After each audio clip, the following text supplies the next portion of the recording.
I mean, even if we hadn't have been through a really challenging pandemic and everybody's had their own relationship with difficult times and isolation, to tell a story that's hopeful and that really shines a light on our core humanity, which is about a willingness to be empathetic and to want to help and cooperate and band together to make good outcomes. It's a really good... I just found myself during the last few years wanting to watch movies that made me feel good about the world I live in rather than negative, you know? I completely agree. And I think it's interesting. People say, you know, do we need this story now? I think, yes, we do need this story now. But I think a story like this is actually timeless. The championing of the human soul and goodness is timeless. And there will always be a place for it. And really, they're the stories we constantly go back to. You know, the stories of sort of pain and darkness aren't the ones that really keep our hearts and souls going. And last night was the first time I'd actually seen this. And I was just so moved, which is crazy because I was involved in the making of it, and you'd think that would desensitize you to it, but it just was a constant reminder of this was real. These people went through this. These thousands of people were selfless, and it's just a beautiful story, and I can't wait for the rest of the world to see it.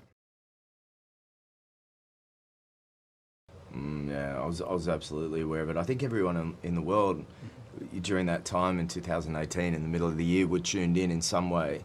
And there was sort of like this unfolding of different events, the search, and then once the kids were found, it's like the debate around how and if it was possible to extract them.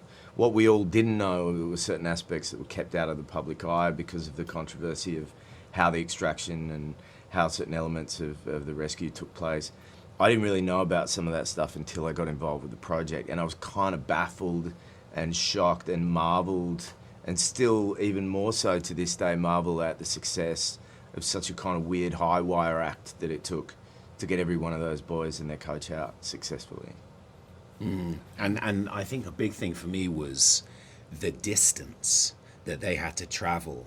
I don't know if that was covered in the news at the time, but really researching it when we started prepping this movie, I couldn't believe how difficult this dive was, and getting the privilege of playing one of the people who dived on the day, it gave us such an appreciation, man. It was such a hard thing to film. It's one of the hardest things I've ever been through doing that. And that was a replication of a small section, you know, and so every day, I remember Colin once, in about 3 weeks in, he just came to my dressing room, just leant on my door frame, didn't really say anything for a second, and then just said, I can't believe what these guys did. Like each time we do it, we'd been filming that morning, and then there's lunch break to go, this is mad. So to have a front row seat to that was such an honor, and really just learning in detail what they all went through. I personally didn't meet Harry until after, you know, we had a social gathering after the shooting.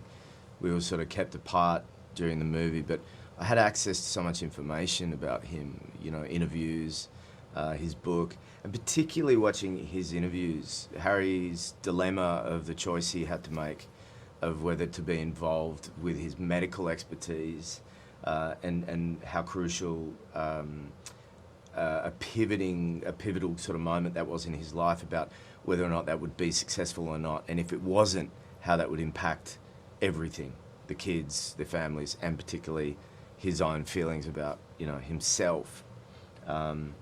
You know, it really helped to have access to that information and to really get an essence of him and that choice. And to have Rick and Jason on set advising us about how things went down in the rescue.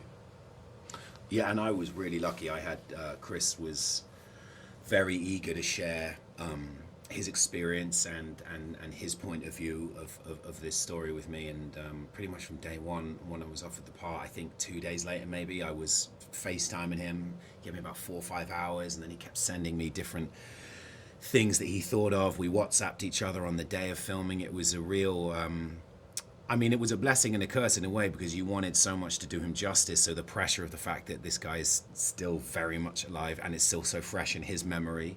And they had the world spotlight on them already, and we're trying to sort of the spotlight was on them, and I wanted to just really get under his skin and understand what he was feeling and thinking, and try and just serve that little cog in the machine as best as I could. But we were just, the luxury of information that was accessible to us was, I could just text him on the day and say, dude, you know the day 3 when it started raining, like, what time did you wake up? Like, how did you feel? Did you sleep well the night before? Did you have breakfast? What?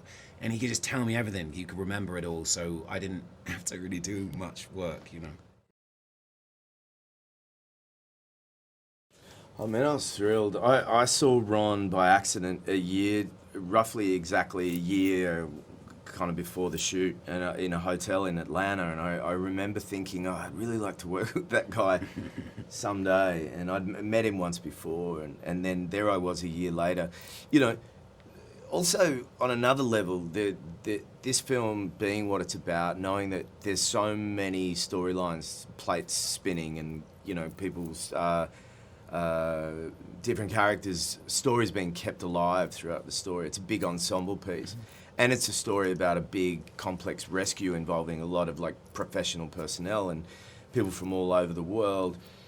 You know, it's one of Ron's, I think he's got a few, you know, one of his wheelhouses when you watch movies like Backdraft and Apollo 13. And I felt like we were in safe hands of a filmmaker who had proven that he could make a dynamic, thrilling, entertaining, and honest sort of portrayal of a rescue operation.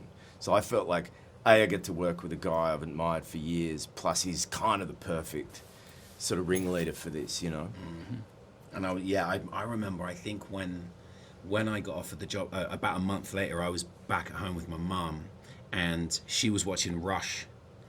And I remember watching it going, oh my God, this is amazing, because there's sort of similarities in tone, that you get this like huge set pieces of technical feats of cinema, which he just nails. But then he gets that human stuff, and the Daniel Brawl storyline that sort of still brought me to tears. I just thought, this is amazing, and this is the guy to tell this story, because it's just that. There's action-packed, but also an understanding of getting under people's skin. But I think the most beautiful thing was his desire to just share with anyone. He didn't want to just go, here's a movie I made. He still, even last night in the Q&A, he wants everyone there to be like, oh, and there's another thing, and another. He almost can't shut up about it. He's so excited. He's got little notes, and he just wants to still now tell people about this amazing thing that he was moved by and wants us to be moved by. And so he's things were morphing, you know, in real time as we're there on set. You know, as a good example of how willing Ron was to collaborate and incorporate with everybody around him and not boss everybody around as if a director is the only person that can have a choice. You know, there was accuracy details around the death of the Navy SEAL Saman in the film, and when a funeral would take place. And Ron's ability to put his hands in the air and say, I am not aware of certain aspects of culture that I'm trying to depict, so you teach me.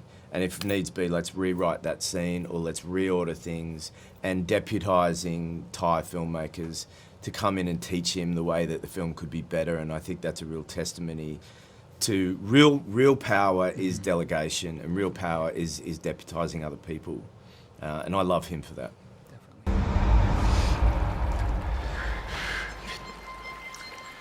Johnny, okay? Yeah, I'm okay. Just give me a minute, please.